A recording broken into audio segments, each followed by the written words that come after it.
નમસ્તે મિત્રો, તમે જુઓ છો RJS1 કિડ્સ ન્યૂઝ ચેનલ, જ્યાં છે બાળકો માટે મજેદાર સમાચાર। અહીં તમને મળશે જ્ઞાન સાથે મજા, નવી ખબર સાથે નવી મજા। ચાલો તો શરૂ કરીએ આજના સમાચાર બાળકોની મીઠી દુનિયાથી। આજે 29મી સપ્ટેમ્બર 2025। આજના મુખ્ય સમાચાર। ભારતની પાકિસ્તાન સામે ફાઇનલ મેચમાં જીત થઈ। દક્ષિણ ગુજરાતમાં 70 કિલોમીટરની ઝડપે પવન ફૂંકાયો। 1700 ઘરના પતરા ઉડ્યા। શહેરમાં અનેક જગ્યાએ ગરબા બંધ રહ્યા। UN મહેતામાં એક વર્ષમાં 8000 દર્દીની બાયપાસ સર્જરી કરાવી। હોસ્પિટલમાં રોજની 22 બાયપાસ સર્જરી થાય છે।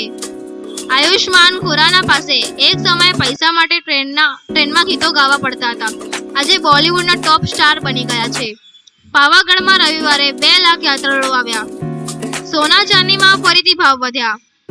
આજના હવામાન સમાચાર। આજે અમદાવાદનું મહત્તમ તાપમાન 31 ડિગ્રી સેલ્સિયસ રહેશે અને લઘુત્તમ તાપમાન 27 રહેવાની શક્યતા છે।